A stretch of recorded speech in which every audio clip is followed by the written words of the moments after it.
تو میرا تو مشورہ یہ ہے گورنمنٹ کو اور لوگوں کو کہ ان لوگوں کے جو سرکاری محکموں کے لوگ ہیں ان کے جو ایکسپینسز ہیں وہ کٹ کریں اور وہ ایکسپینسز کٹ کریں اور جو ہے ملک میں جو تھوڑا سا بیلنس لائیں.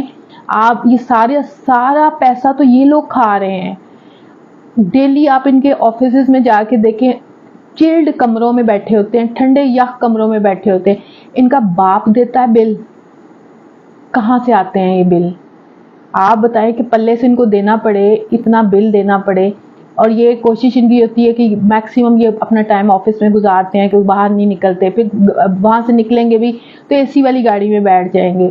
تو آپ بتائیں کہ ان کے ایکسپینسز آپ کاٹیں نا, آپ ان سے گھروں کے رینٹ لیں, آپ ان سے بجلی کے بل لیں, آپ ان سے پیٹرول کے خرچے لیں, آپ ان سے کہیں کہ اپنے آفیسز کے اے سی بند کریں, آپ ان سے کہیں کہ اے سی بند کر کے پھر بیٹھیں, تو پھر ان کو پتہ لگے گا.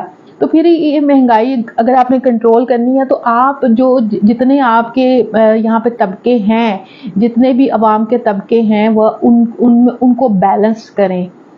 آپ نے یہاں پہ ہم لوگوں نے تقسیم کر دی ہیں, ہم نے ڈگریز بنا دی ہیں لوگوں کی, ہم نے لوگوں کو تقسیم کر دیا ہے کہ یہ اس درجے کا آدمی ہے, یہ اس درجے کا آدمی ہے, یہ اس درجے کا آدمی ہے.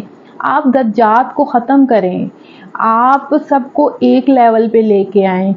آپ یہ پرائیویٹ اسکول بند کریں, پرائیویٹ کالج بند کریں, آپ ایک گورنمنٹ کالج اور گورنمنٹ اسکول رکھیں تاکہ سب کی ایک جیسی تعلیم و تربیت ہو, ایک جیسی زندگی ہو, اور سب کو پتا ہو کہ ہم نے یہ کرنا ہے. اگر آپ اس طرح سے کریں گے تو آپ کی اکانومی تبھی بہتر ہو سکتی ہے. اگر آپ یونیفارمٹی نہیں لائیں گے, ایکویلٹی نہیں لائیں گے, تو یہاں پہ کچھ بدلنے والا نہیں ہے. کیونکہ ایک بندہ اے سی میں بیٹھا ہوا ہے سرکاری بابو, تو اس کو کیا تکلیف ہے کہ وہ سوچے اور وہ کوئی ریفارمز بنائے یا کچھ بنائے؟ اس نے تو جو کرنا ہے وہی کرنا ہے. آپ یقین مانیں کہ کبھی آپ جا کے بڑے افسروں کے کراکریز دیکھیں جن میں ان کو چائے سرو کی جاتی ہے, تو حیران رہ جائیں گے کہ یہ ان کے ابا نے دی ہے ان کو.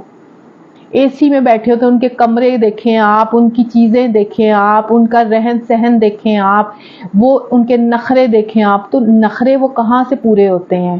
تو جناب یہ سرکاری پیسہ آپ ان لوگوں کو کھلانے میں آپ نے ضائع کر دیا ہے. اگر آپ آج ایکویلٹی لائیں اس ملک میں, آپ ہر بندے کی, ہر بچے کی ایک جیسی تعلیم کریں, سکولز کالجز صرف گورنمنٹ کے ہوں, ان کا اچھا سٹینڈرڈ ہو, پرائیویٹ سکول کالج یونیورسٹیاں سب بند کر دیں آپ, تو پھر اس کے بعد آپ نے یہ جتنی آپ نے بنائی ہوئی سرکاری جو رہائش گاہیں ہیں ان کو آپ ختم کر دیں. آپ سمپل ہر بندے کو, یہ بھی سیلری لیتے ہیں نا, تو ان کو کہیں نا اپنے گھر بنائیں, یا اپنے گھر نہیں بناتے آپ تو آپ رینٹ پہ رہیں گے, تو آپ کو پتہ چلے گا, پھر انسانیت آئے گی ان میں, پھر ان کو پتہ چلے گا کہ انسان کیسے زندہ رہتا ہے, کیسے وہ لوگ سروائیو کر رہے ہیں جو سڑکوں پہ روتے پھر رہے ہیں, جو پٹتے پھر رہے ہیں کہ جناب ہمارے پاس پیسے نہیں ہیں, خودکشیاں ہو رہی ہیں. کیوں ہو رہی ہیں؟ یہ بیسیکلی آپ نے یہاں پہ مساوات, ایکویلٹی, جو اسلام کے اصول ہیں نا وہ ختم کر دیے ہیں آپ نے. اگر آپ یہ چیزیں آج اس ملک میں ہوں نا, برابری ہو, مساوات ہو, اور صلہ رحمی ہو, انسانیت ہو, جو کہ اسلام کے پلرز ہیں, اسلام کی بیسکس ہیں, اگر یہ چیزیں آج شروع ہو جائیں نا تو بلیو کریں کہ یہ ملک سدھر جائے.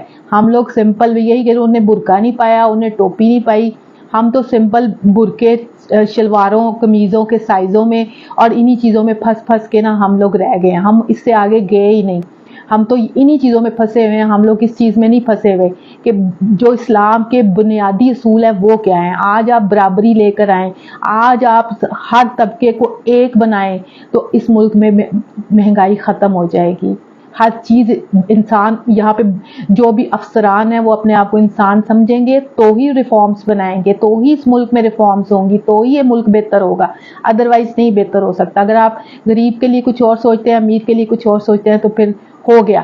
آپ خلفائے راشدین کی لائف سٹوریز دیکھیں, ان کو دیکھیں کہ وہ بھی, ان کے پاس بھی طاقت تھی, پر ان کے پیوند لگے ہوئے کپڑے تھے, اور اینٹوں کے سرحانوں, اینٹ سر کے نیچے رکھ کے وہ سوتے تھے.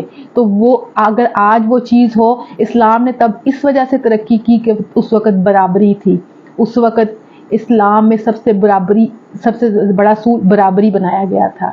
تو آپ بھی اس پہ عمل کریں.